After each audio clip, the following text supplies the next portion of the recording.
അമ്മ നമ്മളെ അടുക്കളയെ കുറിച്ച് എന്താ അഭിപ്രായം? നമ്മളെ അടുക്കള പോരെന്നൊക്കെ പറയുന്നുണ്ടല്ലോ ആൾക്കാര്. അമ്മക്ക് കമന്റ് ചെയ്യാൻ അറിയത്തില്ല, അല്ലാതെ അമ്മ അതിന് മറുപടി കൊടുക്കാനും അമ്മ പറഞ്ഞു. 3-4 മാസമായിട്ട് മേടിച്ച് ചെയ്യുന്നതാ ഒരു പാക്കറ്റ് പാലട. നമ്മൾ മത്തങ്ങ പായസത്തിന് ശേഷം രണ്ടാമത് ഉണ്ടാക്കുന്ന പായസം ഇല്ല. ഞാൻ വന്നിട്ട് രണ്ടാമത്തെ പായസം പാലട. അങ്ങനെ പാല് നല്ലപോലെ തിളച്ച് കുറുകുറാന്ന് വരുമ്പത്തിന് കുറുകുറാവുന്നില്ല, നമ്മൾ അതിലേക്ക് അടയിട്ട് കൊടുത്തിരിക്കുക. ഇന്ന് ഞങ്ങളുടെ ഇന്ന് അമ്പലത്തിൻ്റെ ഇത് വരുന്നുണ്ട്. ഇന്ന് പാലട പിന്നെ അതുകൊണ്ടൊന്നുമല്ല, ഇന്നാണ് ഒരുമിച്ച് കിട്ടുന്നത്. ഒരുമിച്ച് ഞങ്ങളെ കിട്ടുന്ന ഇന്നാണ് കുറേ നാള്. അതുകൊണ്ട് ഇപ്പം ഇന്ന് ദേശപ്പറയാണ്, അമ്പലത്തിൻ്റെ ദേശപ്പറ വരുന്ന ദിവസമാണ്. ദേശവിളക്കിന് ശേഷം ദേശപ്പറ. അങ്ങനെ ഞങ്ങൾ പാലട പായസം ഉണ്ടാക്കുന്നത്.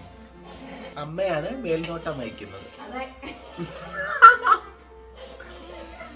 അമ്മ എന്തെല്ലാരും തിരക്കാറുണ്ട് വീഡിയോ. അമ്മ എന്ത് ചെയ്യും, അമ്മയുടെ സംസാരം അടിപൊളിയാണ്. അമ്മയെ പരിചയപ്പെടുന്ന അമ്മയെ കാണിക്കണം എന്ന് പറഞ്ഞു, പക്ഷേ അമ്മയ്ക്ക് വീഡിയോയുടെ മുമ്പ് വരാൻ അമ്മയ്ക്ക് താല്പര്യമില്ല. അറിയാതെയൊക്കെ ഞാൻ രഹസ്യമായിട്ട് വീഡിയോ ഷൂട്ട് ചെയ്തു. അമ്മയ്ക്ക് ഇങ്ങനെ ഈ അമ്മ സെലിബ്രിറ്റി സ്റ്റാറ്റസ് ആയി അമ്മയെ രഹസ്യമായിട്ടൊക്കെ വീഡിയോ ഷൂട്ട് ചെയ്ത് കാണിക്കും അല്ലേ? അമ്മ നമ്മളെ അടുക്കളയെ കുറിച്ച് എന്താ അഭിപ്രായം? നമ്മളെ അടുക്കള പോരെന്നൊക്കെ പറയുന്നുണ്ടല്ലോ ആൾക്കാര്.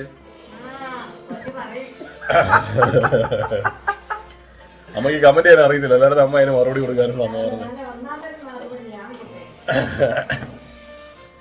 പാലട ഉണ്ടാക്കുമ്പോൾ എപ്പോഴും ഫ്ലെയിം സിമ്മിലിട്ട് വേണം ചെയ്യാനായിട്ട്.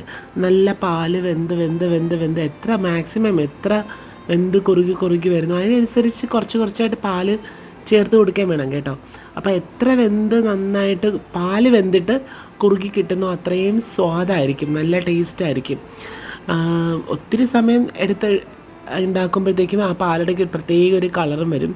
ചിലർ പഞ്ചസാര കരിച്ച് ആ ഒരു കളർ ചേർക്കും, അല്ലെങ്കിൽ അങ്ങനെയൊക്കെയുള്ള കളറുകളൊക്കെ ആഡ് ചെയ്യുമ്പോൾ ഒരു റോസ് പിങ്ക് കളറൊക്കെ വരും കേട്ടോ. ഏലക്കാപ്പൊടി ഇട്ടപ്പോൾ അതിൻ്റെ മണം വന്നു. എപ്പോഴും എന്ത് സ്വീറ്റ് എന്ത് മധുരം ഉണ്ടാക്കിയാലും അല്ലെങ്കിൽ എന്ത് സ്പെഷ്യൽ ഉണ്ടാക്കിയാലും ഞാൻ ഇതുപോലെ അടുപ്പ് ചുറ്റിച്ച് കളയാറുണ്ട് കേട്ടോ. നിങ്ങൾ അങ്ങനെ ചെയ്യാറുണ്ടെങ്കിൽ കമൻറ്റ് ചെയ്യണം കേട്ടോ. അതുപോലെ ഈ വീഡിയോ ഇഷ്ടമായിട്ടുണ്ടെങ്കിൽ ലൈക്ക് ചെയ്യുക, ഷെയർ ചെയ്യുക, കമൻറ്റ് ചെയ്യുക, നിങ്ങളുടെ അഭിപ്രായങ്ങൾ പറയുക കേട്ടോ. അപ്പോൾ പുതിയ വീഡിയോ കാണുന്നവരെ ബൈ.